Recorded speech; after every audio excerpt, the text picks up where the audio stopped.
بسم اللہ الرحمن الرحیم اللہم صلی علی محمد وآلہ وعطرتہ بعدد کل معلوم لک۔ سامعین محتشم، آج کی ویڈیو میں ہم آپ کے سامنے قرآن مجید کی ایک آیت کریمہ بسم اللہ الرحمن الرحیم کے بارے میں چند باتیں آپ کے گوش گزار کریں گے۔ تفسیر روح البیان میں ہے کہ آقا دو جہاں سرور انبیاء صلی اللہ علیہ وآلہ وسلم جب شب معراج اللہ رب العزت کی بارگاہ میں تشریف لے گئے تو معراج کی رات میرے مصطفیٰ صلی اللہ علیہ وسلم نے جنت کی سیر فرمائی، اور جنت کے اندر حضور علیہ السلام نے 4 نہروں کا مشاہدہ کیا۔ ان 4 میں سے ایک نہر صاف پانی کی تھی، ایک نہر شہد کی تھی، اور تیسری نہر شراب الطہور کی تھی، اور چوتھی نہر جو تھی وہ دودھ کی جاری تھی۔ جب میرے آقا نے یہ 4 نہریں دیکھی تو جبریل امین علیہ السلام سے فرمایا، جبریل یہ 4 نہریں کہاں سے آ رہی ہیں؟ حضرت جبریل امین علیہ السلام نے عرض کی، یا رسول اللہ مجھے ان نہروں کی کوئی خبر نہیں۔ وہاں ایک اور فرشتہ موجود تھا، اس نے حضور علیہ السلام کی بارگاہ میں عرض کی، یا رسول اللہ میں آپ کو دکھاتا ہوں کہ یہ 4 نہریں کہاں سے آ رہی ہیں اور کہاں سے رواں دواں ہیں۔ وہ فرشتہ حضور علیہ السلام کو جنت کے ایک درخت کے پاس لے گیا۔ اس درخت کے نیچے ایک عمارت بنی ہوئی تھی، اور وہ عمارت مقفل تھی، اسے تالا لگا ہوا تھا، اور اس عمارت کے اندر سے 4 نہریں نکل رہی تھی۔ حضور علیہ السلام نے اس فرشتے سے فرمایا کہ تم یہ تالا کھولو۔ اس فرشتے نے عرض کی، یا رسول اللہ اس تالے کی چابی تو آپ کے پاس ہے۔ میرے آقا نے فرمایا، کون سی چابی کی بات کر رہے ہو؟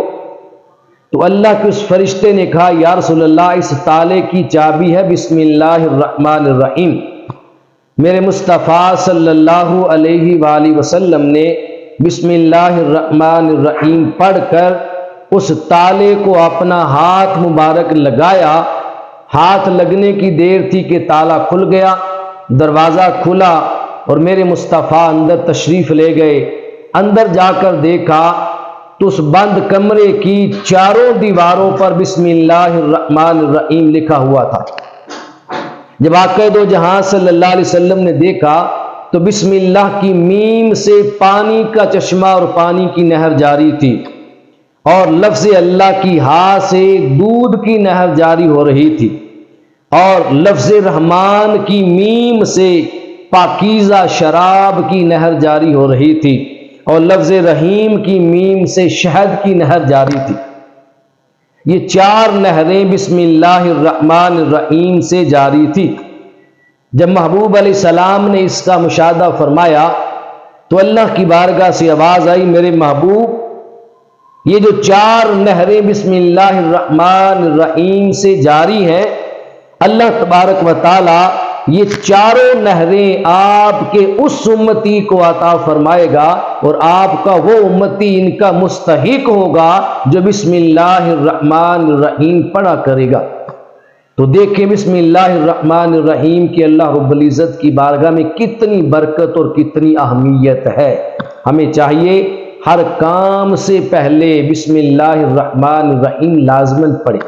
حضور علیہ السلام کا فرمان بھی ہے، ہر وہ کام جو بغیر بسم اللہ کے شروع کیا جائے وہ کام بے برکتہ اور ادھورا رہ جاتا ہے۔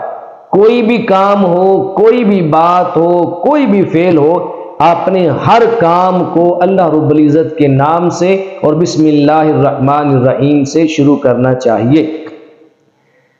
امام فخر الدین رازی علیہ رحمہ نے تفسیر کبیر کے اندر بیان فرمایا ہے کہ فرعون نے جب خدائی کا دعویٰ کیا تھا تو خدائی کے دعوے سے پہلے اس نے ایک مکان بنایا۔ اس مکان کے اندرونی دروازے پر فرعون نے لکھوا دیا بسم اللہ الرحمن الرحیم۔ تھا وہ کافر، خدائی کا دعویٰ کرنے والا تھا، تو اپنے گھر کے بیرونی دروازے پر بسم اللہ الرحمن الرحیم لکھوا دیا۔ حضرت موسیٰ علیہ السلام نے اسے تبلیغ کی، اس نے موسیٰ علیہ السلام کی تبلیغ پر انکار کیا، آپ کی تبلیغ کو قبول نہیں کیا، آپ کا کلمہ نہیں پڑھا۔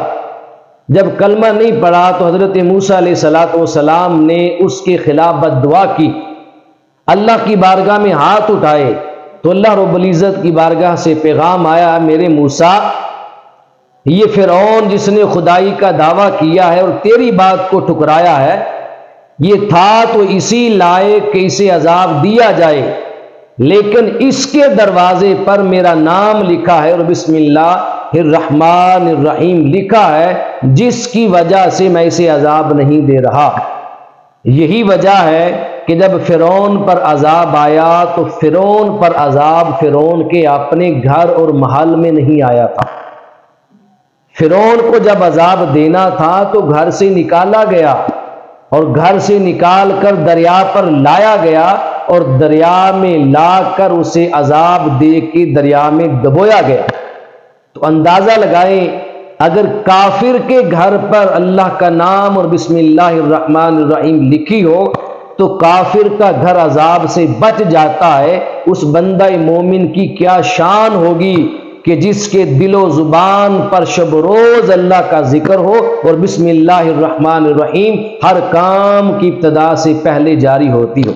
اللہ تبارک و تعالی اس بندہ مومن کو اپنے عذاب سے کیوں کر محفوظ نہیں فرمائے گا؟ تفسیر عزیزی کے اندر یہ بات موجود ہے کہ بسم اللہ الرحمن الرحیم کے 19 حروف ہیں، اور اللہ رب العزت نے دوزخ پر عذاب دینے کے لیے جو فرشتے مقرر فرمائے ہیں وہ فرشتے بھی 19 ہیں۔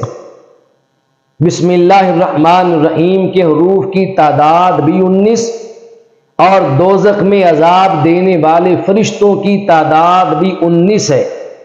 تو آپ فرماتے ہیں کہ بسم اللہ الرحمن الرحیم پڑھنے والے بندے کے لیے ہر ایک حرف کے بدلے اللہ تبارک و تعالی اسے دوزخ کے ہر ایک فرشتے کے عذاب سے محفوظ فرمائے گا۔